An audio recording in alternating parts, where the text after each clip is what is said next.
Bueno, vamos a hablar de Epicteto, la filosofía como ejercicio de libertad interior. Epicteto fue un antiguo esclavo liberado y posteriormente maestro de filosofía estoica en Nicópolis y representa una de las voces más influyentes de lo que se denomina el estoicismo tardío o estoicismo romano. En esta tercera etapa del estoicismo, junto a Séneca, a Marco Aurelio y a Cicerón. Tenía una frase o una enseñanza que repetía, que dice algo así como que el hombre solo es libre cuando gobierna su interior, cuando es dueño de su voluntad, de su elección y se aparta de aquello que no depende de él. Y para completar esta frase y para que la podamos recordar, pensemos que estos son resúmenes no para disfrutar, sino para aprender, ¿vale? No son resúmenes para escucharse de vídeos de 1 minuto, sino que son resúmenes para poder llevar adelante los exámenes de la carrera de filosofía, que es en la que estamos metidos. Os voy a contar una anécdota que me parece que es muy ilustrativa y que nos puede ayudar a la hora de hacer una síntesis mental rápida, accesible, de quién era Epicteto. Epicteto, al parecer, según cuenta la leyenda, obviamente esto será más o menos cierto, pero lo que nos ha llegado es la siguiente historia sobre su pierna rota. De hecho, siempre lo veremos, siempre, en este grabado, por ejemplo, pero en muchos sitios donde lo veamos representado, es posible que lo veamos representado con ese bastón, con un bastón. ¿Y por qué? Bueno, pues según cuenta esa tradición o esa leyenda o lo que nos ha llegado, un día su amo comenzó a torcerle deliberadamente una pierna, bien como castigo o simplemente como un acto sádico. Epicteto, sin alterarse, o por lo menos eso se cuenta, le advirtió: «Si sigues apretando, me la vas a romper». El amo no se detuvo, continuó torciendo la pierna hasta que se oyó un crujido seco. La pierna se fracturó. Entonces, sin un grito de dolor ni expresión de odio, no me acabo de creer esto yo, Epicteto miró a su amo y simplemente dijo: «¿Ves? Te lo dije». Bueno, esta es una anécdota de lo que trata de contarnos es que, bueno, aparte de que lo sorprendente sea que no mostró dolor o que no tuvo aparentemente un dolor físico, o que sí lo tuvo, pero que sí que tuvo la paz interior de aceptar lo inevitable, ¿vale? Con lo cual se convierte esta historieta en una ilustración viviente del ideal estoico. No podemos evitar lo que nos sucede, pero sí podemos elegir el cómo responder. Recordar eso: el hombre solo es libre cuando gobierna su interior y es dueño de su voluntad. Bueno, vamos a esta parte, vamos a empezar. Epicteto distingue dos ámbitos. Por un lado, lo que está en nuestro poder y por otro lado, lo que está fuera de nuestro control. Lo que está en nuestro poder son las opiniones, los deseos, las aversiones, las acciones propias, y aquello que no depende de nosotros, que no está en nuestra mano, el cuerpo, la riqueza, los cargos públicos, la fama. La felicidad entonces no puede residir en el dominio de lo externo, sino en el control del alma racional. Lo único verdaderamente nuestro es el control del alma racional. Esta distinción implica una actitud vital de renuncia activa. Hay que aceptar las circunstancias externas como parte de un orden cósmico necesario y concentrar nuestros esfuerzos en el gobierno interior. Concentrar nuestros esfuerzos en el gobierno interior. Si un hombre está angustiado, es porque quiere lo que no está en su mano. Cuidado con esto, ¿eh? Si un hombre está angustiado es porque quiere lo que no está en su mano. El sabio es aquel que desea lo que sucede, no aquello que desea suceda. El sabio es aquel que desea lo que sucede, no aquello que desea suceda.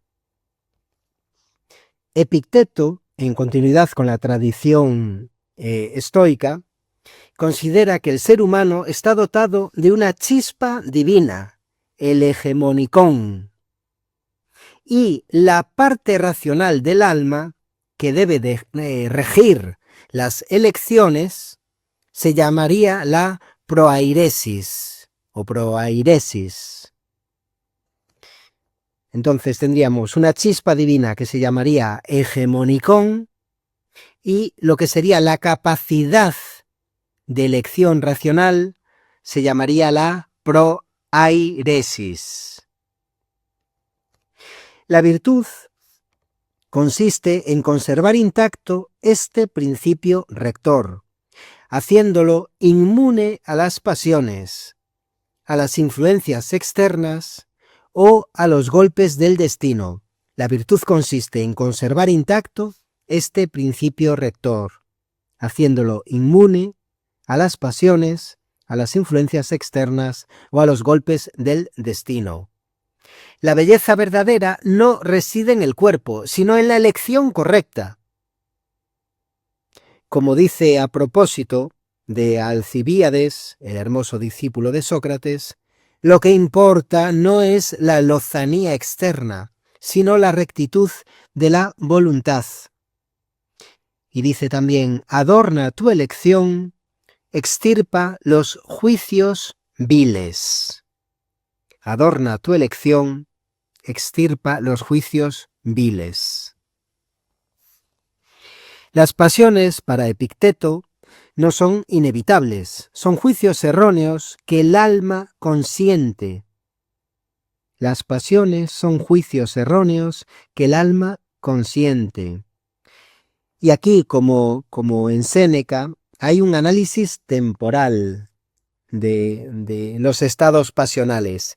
Recordar que con Séneca hacía una especie de cronología de las pasiones.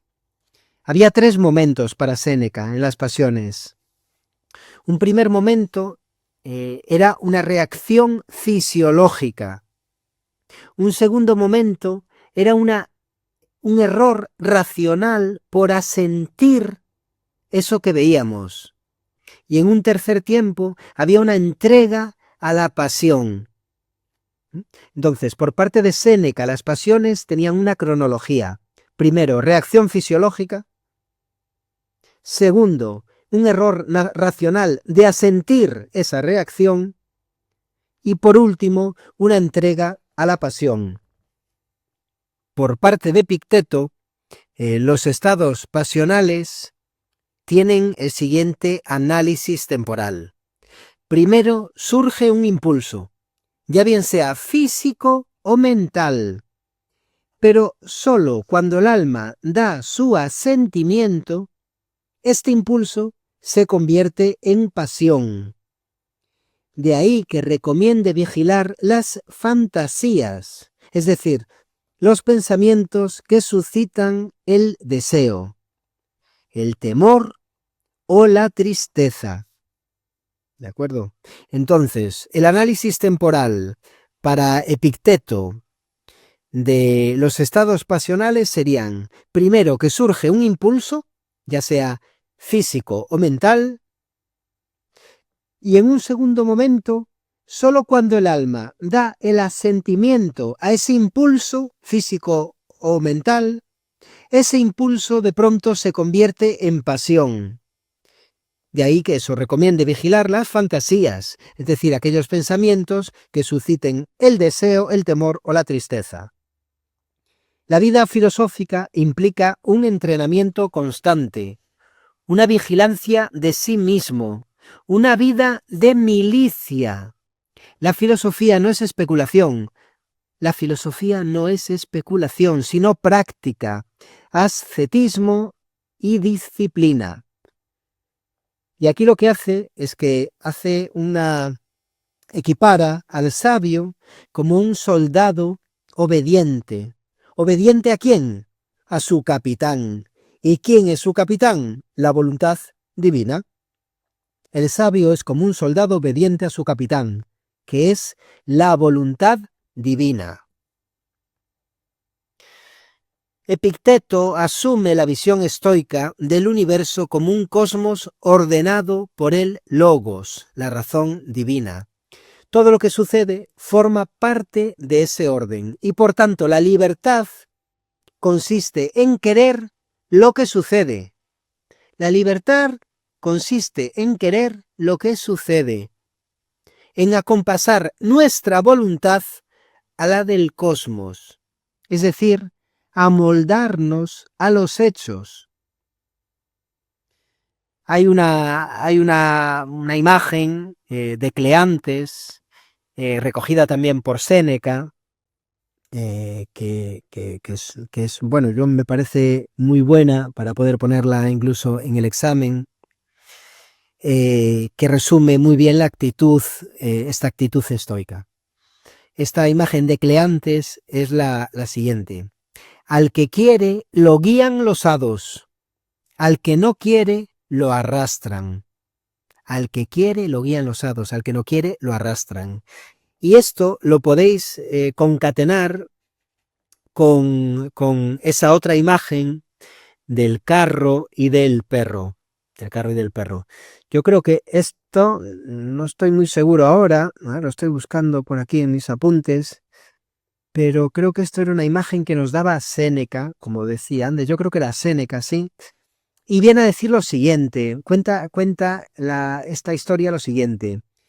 Un carro en movimiento al que un perro está atado. El perro tiene dos opciones, o bien acompasar en su camino al carro, o bien dejarse arrastrar ante su negativa por el propio movimiento del carro. O va con él, o sí va con él, pero aunque sea arrastras. Por eso esta frase, que es, la verdad es una paradoja, porque es un sí o sí, o sea, esa libertad consiste en aceptar, o sea, en entender que no hay otra opción, por decirlo así.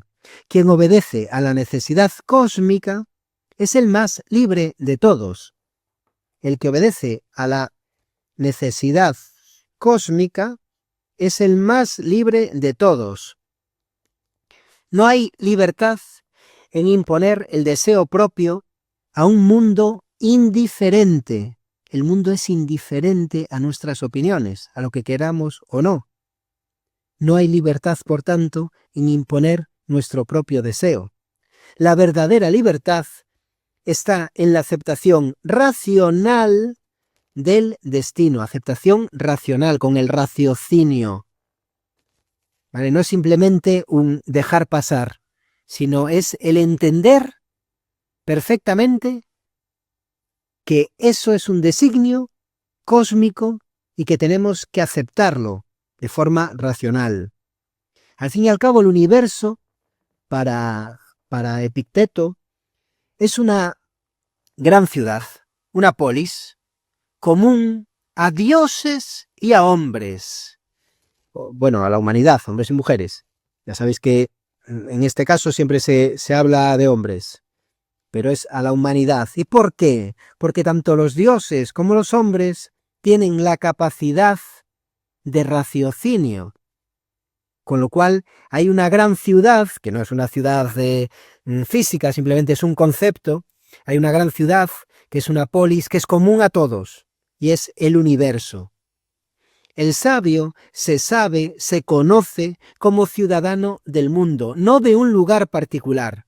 Por eso no se apega a ninguna posesión, cargo o país, pues si es necesario cambiar de lugar, vivir en la pobreza, soportar la enfermedad o incluso la muerte, no va a perder por ello su serenidad.